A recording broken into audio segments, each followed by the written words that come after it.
देखते हैं क्वेश्चन 27 में दिया 200 मीटर और 400 मीटर लंबाई की दो ट्रेनें समांतर लाइनों पर चलती हैं।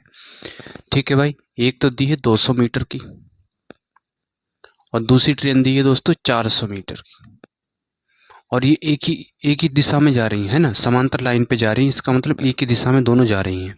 ठीक है, समांतर लाइन पे चलती हैं। जब वे एक ही दिशा में दौड़ते हैं तो उच्च गति वाली ट्रेन को दूसरी ट्रेन से आगे निकलने के लिए 30 सेकंड का समय लगता है। जब वे विपरीत दिशाओं में यात्रा करते हैं तो उन्हें एक दूसरे को पार करने में 6 सेकंड का समय लगता है। तो इसकी मान लेते हैं दोस्तों स्पीड ए है और इसकी स्पीड मान ली बी।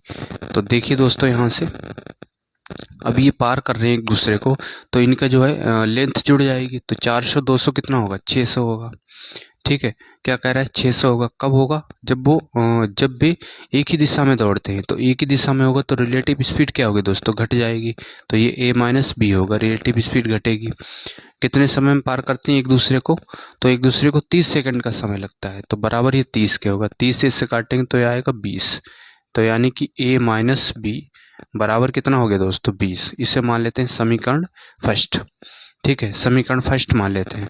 और कह रहा है कि जब वे विपरीत दिशाओं में यात्रा करती हैं तो उन्हें एक दूसरे को पार करने में 6 सेकंड का समय लगता है। ठीक है, तो यहाँ से देखिए दोस्तों, इनकी लेंथ 600 हो जाएगी। जब विपरीत दिशा में चल रही है तो रिलेटिव स्पीड क्या होगी दोस्तों, जुड़ेगी, है ना। और समय कितना लगता है, 6 सेकंड लगता है। तो ये इसे डिवाइड करेंगे तो आएगा ये 100 की, ये गुणा ए प्लस बी की गुणा इधर 1 से होगी, है ना, क्योंकि 6 एकन 6 और 6 की गुणा 6 एकन 6, फिर 6 एकन 6, इधर आ गया 100। तो 100 बराबर ए प्लस बी आ गया। ठीक है, इसको ऐसे भी आप लिख सकते हैं, ए प्लस बी बराबर 100। तो a प्लस बी इसका मान हमें पता है, a माइनस बी का मान पता है।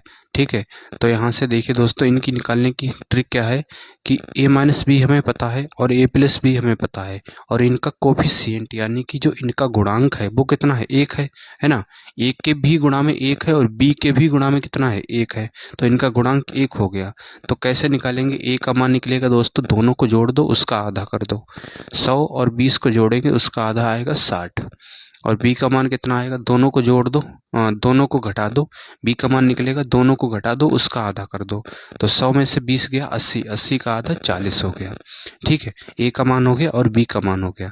तो कह रहा है कि दोनों ट्रेनों की गति किलोमीटर प्रति घंटा में हमसे पूछा है। अब ये दोस्तों किस में निकला है, ये निकली है मीटर प्रति सेकेंड में, और किलोमीटर प्रति घंटा में बदलना है तो 18/5 से गुणा करेंगे, तो 5 से डिवाइड करेंगे, ये आएगा 12।